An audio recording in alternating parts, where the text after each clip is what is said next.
بسم الله الرحمن الرحيم به نستعين على أمور الدنيا والدين والصلاة والسلام على رسول الله صلى الله عليه وسلم. caawa waxaan rabaa inaan ka hadlo Somaliland oo halis ugu jirta burbur. Doorashada maalintii loo cayimay inay doorashadu dhacdo oo ay xilku kaga egyahay madaxweynaha hadda sii haya xilka ee ahayd inuu doorasho qabto. doorashadaas oo ama isaga in lagu soo doorto ama nin kale qof kale oo Somaliland madaxweyne ka noqdo 5 sano soo socdo lagu doorto. sidaan ka warhayno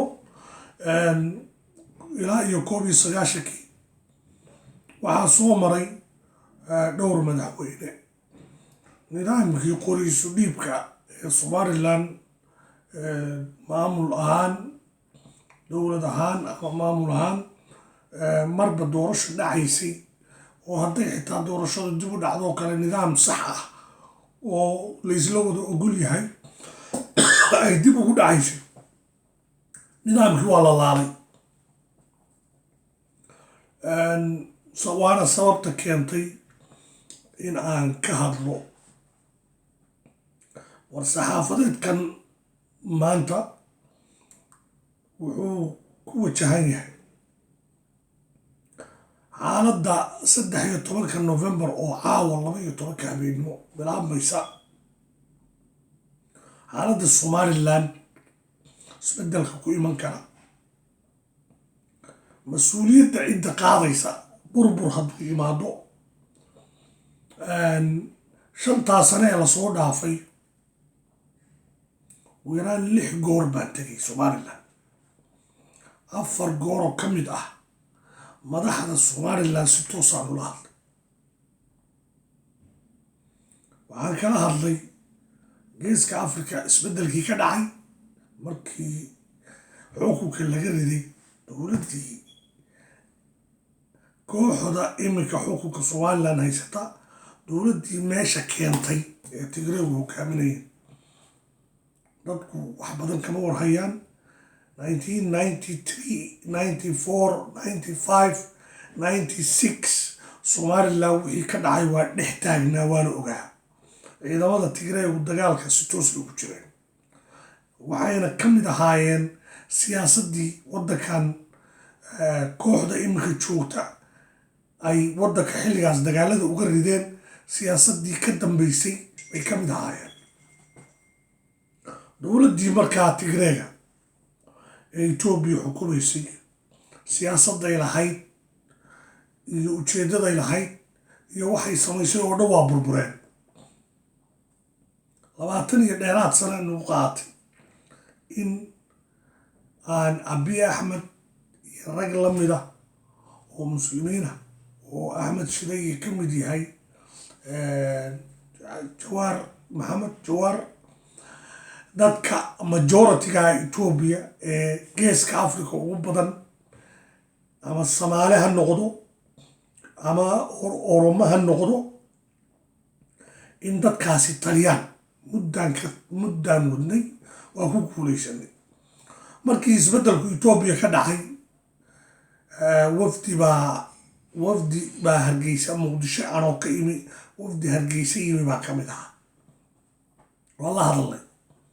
madaxda Somaliland oo ku jiro Muuse Biixi, waa la hadalnay. waxaan uga waranay isbedelka socda iyo halka soo bilaabnay. waxaana ku boorinay shirkii Addis Ababa aan ku qabanaynay inay nagala qayb galaan oo yimaadaan. xukuumadda xilligaas joogtay oo Muuse madaxweynaha ka ahaa waxtar ah oo shirkaas aan ahayn $150,000 oo ay u soo dhiibeen suldaankii Garre oo hadda boqorka direed ku dhawaa ah. waxaan ahayn kamaanan helin, mana na soo dhaweynin, inkastoo iyaga aan wax la qaban.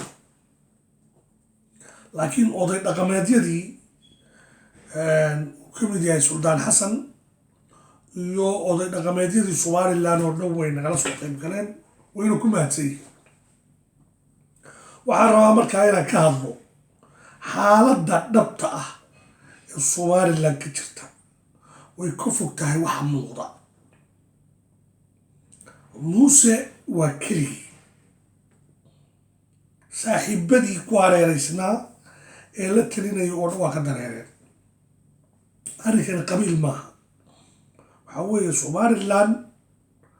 jiritaankeeda geeska africa dirka ku nool oo dhan buu saameyn ku leeyahay, because waxaa weeye waa xaruntii ugu awoodda badnayd dhaqaale ahaan iyo siyaasad ahaanba ee direed, caasimadii, dhaqaalihii, dekadii, xooggii 6 milyan oo midaysan oo meel wada degan oo shacab iyo dowlad iyo cid walba leh oo ay hogaaminayaan nimanka hadda maanta jooga. si kasta oo jiritaankeeda loo ilaalin karo waa isku dayna inaan u ilaalin. anagu xukuumadda ma ilaalinayo, laakiin dalka iyo shacabka ilaalinayna. anugu waxaan ahay madaxweynaha 150 milyan ee dir ee geeska africa ku nool, ama dir dheh ama samaalo dheh ama soomaali oo dhan dheh. dadku 150 milyan waa ka badan yihiin. dadka annaga noo xisaabsan waxaa ku jira dad 4 luqadood ku hadla, oo xitaa kiya Rwanda ku hadla, oo Tutsi imika loo yaqaano, oo Rwanda iyo Burundi iyo Kivu, oo North Kivu iyo South Kivu ku nool. dadkaasi waa dadkeeni. waxaan markaa arrinka aan xoogga caawa u saarayaa muhiimadda ay leedahay somaliland jiritaankeeda, muhiimadda ay u leedahay shacabka geeska africa. ama soomaali ha midoodo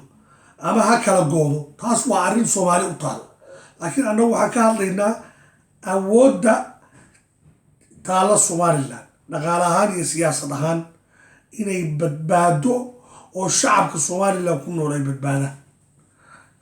siyaasiyiin danaystayaala oo danta shaksiga iyo danta caruurtooda ku mashquulsan annagu ma badbaadinayno, mana ka hadlayno badbaadadooda. waxaa laga hadlayaa waa jiritaanka ummadda, ummad midaysan inay ahaadaan oo dalkoodu aanu dagaal ka dhicin. anigu shaksi ahaan arrinkan markaan ka hadlayo waa i khuseeyaa, sababtoo ah waa meesha waalidkayna kasoo jeedeen, anigu aan kasoo jeedo, dadka aan madaxda u ahay oo dhanna dhaqaalahoodii iyo siyaasadoodii awooddoodii ay fadhido. saa daraaddeed waa muhiim in aan arrintan caawa ka hadlo. muuse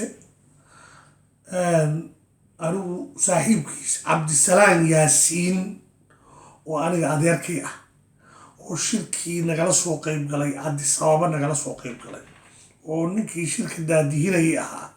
suldaan xasan, oo suldaankii habar awal oo dhana, oo somaliland intii shirka kasoo qayb gashayna madaxda u ahaa, boqor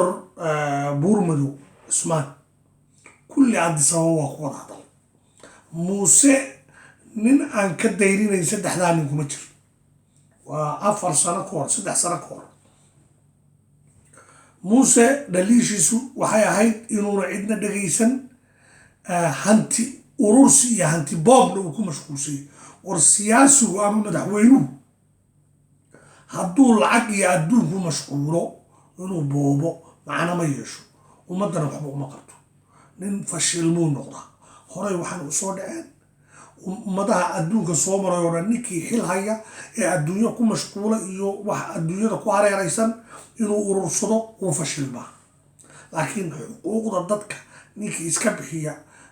maalin cad buu geed hoostiisa seexdaa, sida cumar bin khataab radiallahu canhu. waxaan markaa ku keenay muuse biixi cabdi caawa 13 November 12 habeenimo waqtiga Hargeysa. waa shaksi la mid ah cabdiraxmaan ciro iyo xirsi iyo faysal cali waraabe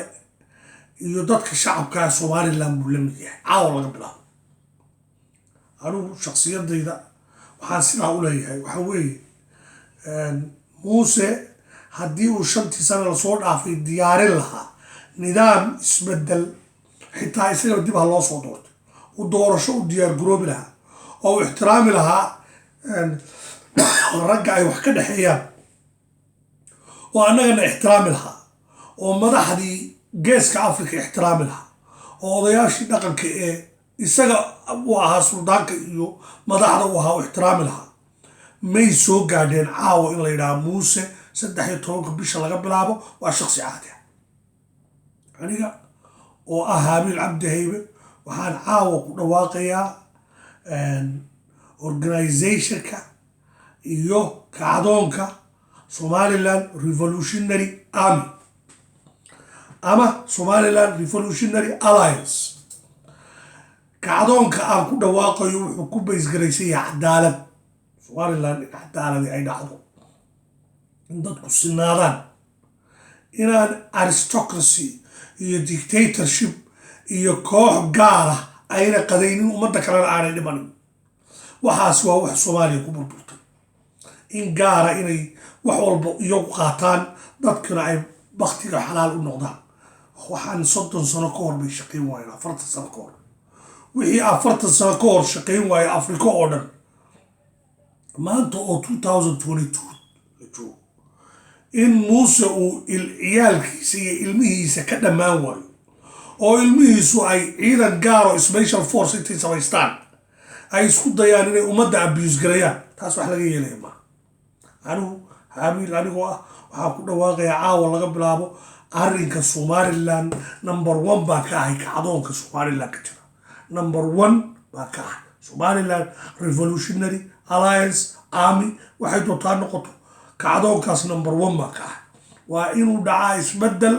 cadaalad ku salaysan oo ummadda dhulkaas ku nool ay xaqooda u wada siman tahay xukunka in loo sinaado in dalka revenue-giisa loo sinaado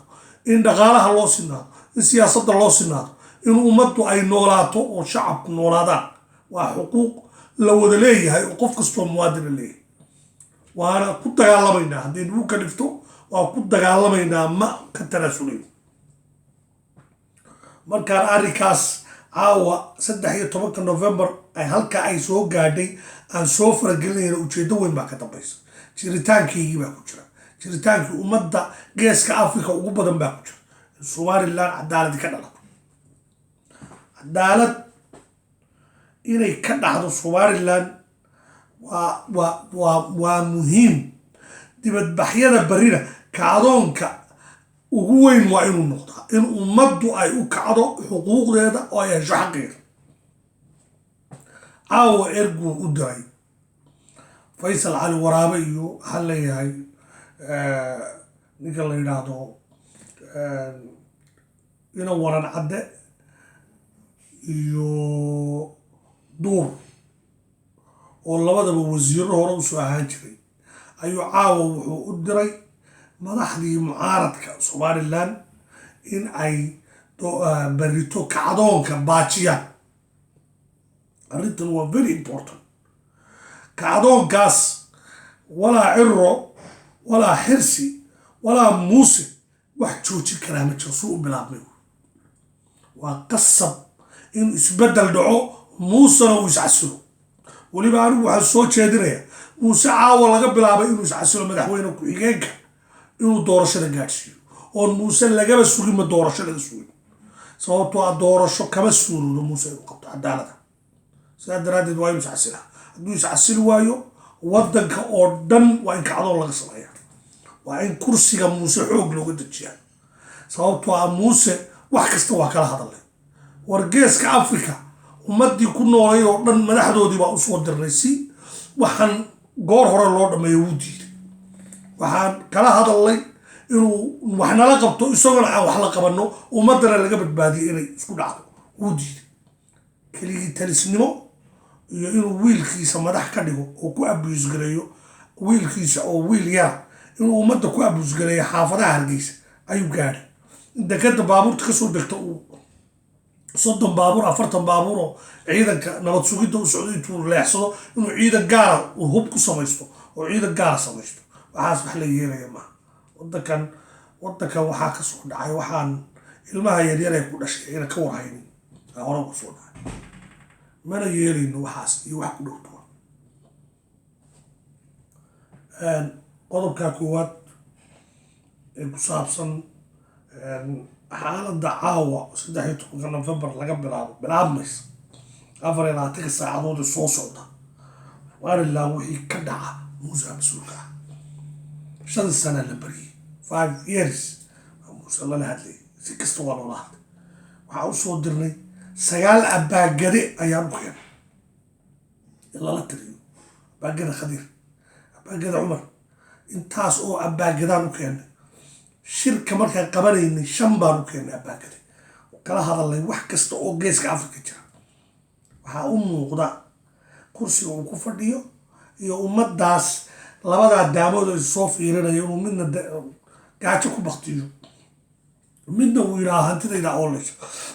waa isaga iyo hooyadii waa aabihii iyo hooyadii dadka u kala hiilinayo hooyadii iyo aabihii uu kala hiilinayo ummadda ninka hooyadii iyo aabihii waxa soori waaye wax kale kama sugin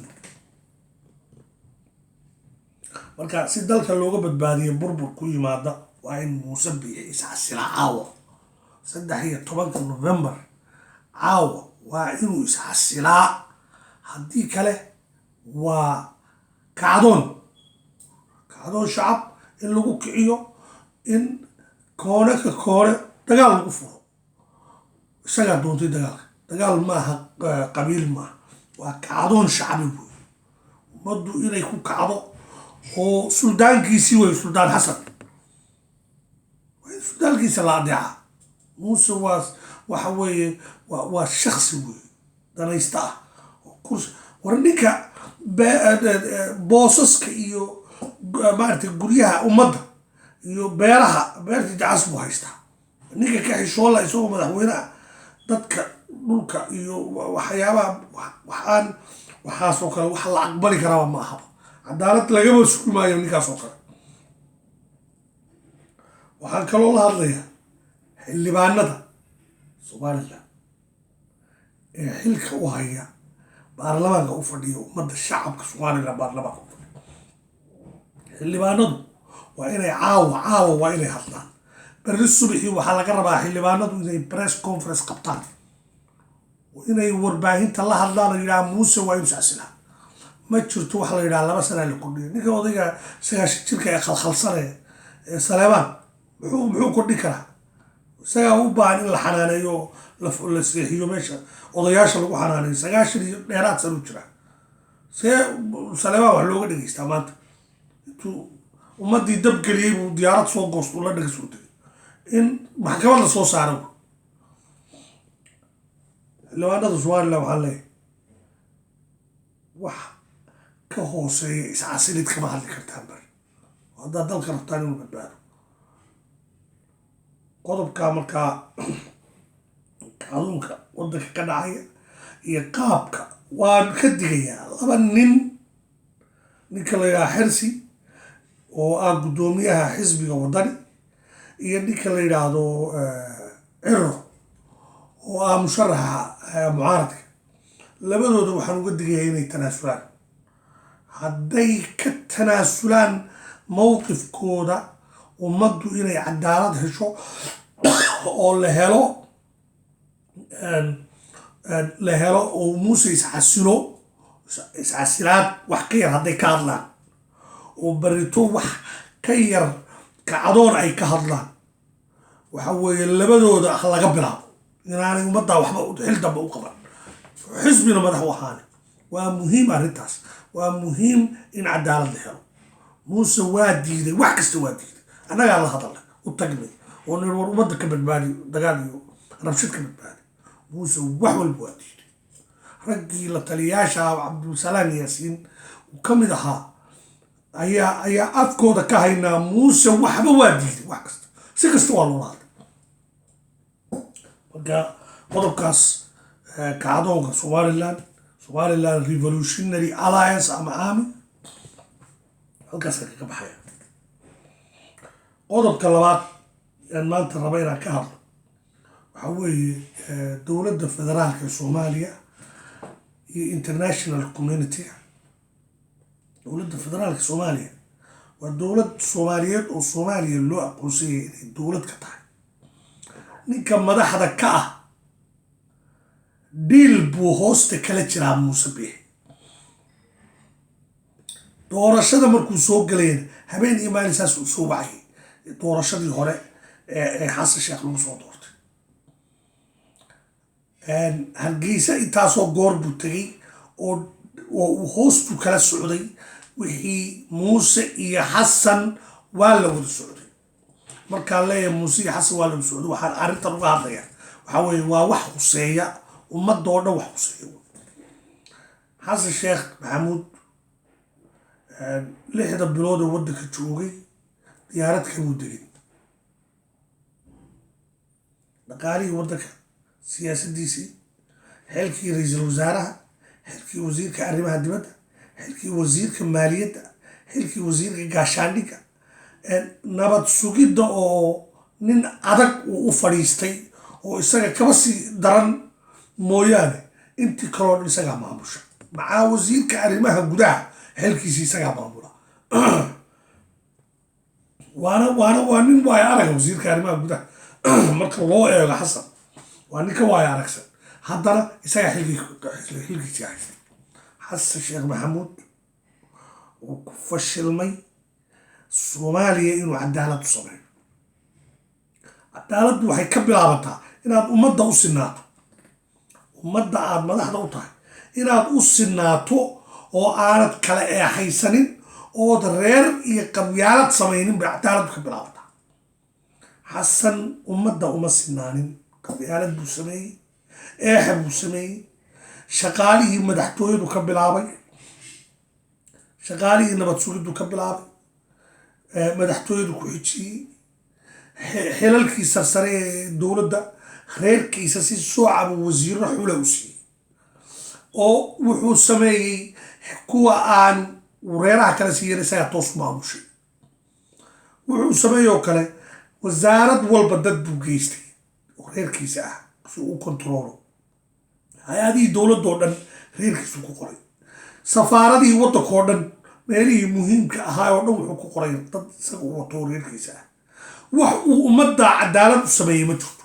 dhaqaalihii waddanka gobolka banaadir wixii soo galay wixii dunidu bixiso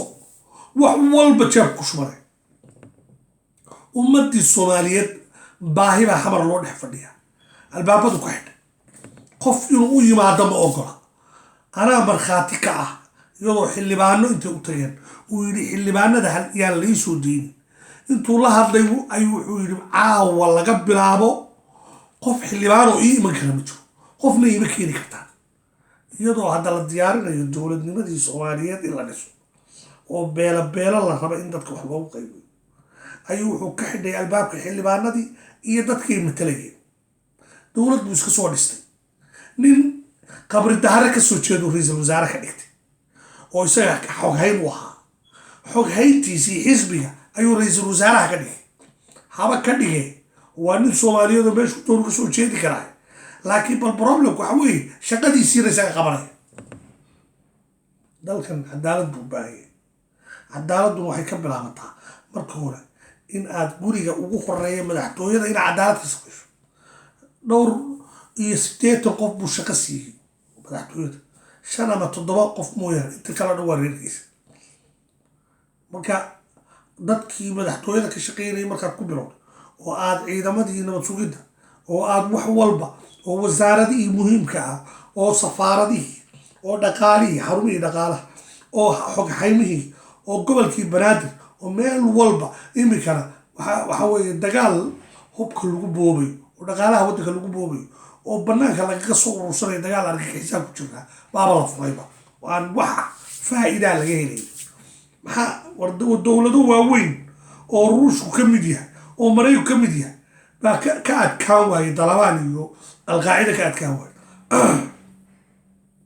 oo ku baaba'ay dhaqaalahooda dhan ku burburay sofiyetka muxuu ku burburay wiilal afghanistaniin oo duurka ku jira oo meel saxara ah ka dagaalamaya ayaa burburiyey dhaqaalihiisii waddankoo dhan taas ku burburay ruushku iminka muxuu ku burburay siyaasaddiisuna waxay ku baaba'day ukraine oo waddan yaroo daaradiisa ah ayuu qabsaday maanta wuxuu taagaya waa ka soo baxaya because dhaqaalihii oo dhan baa isxidhay dunidii oo dhan baa kasoo xidhatay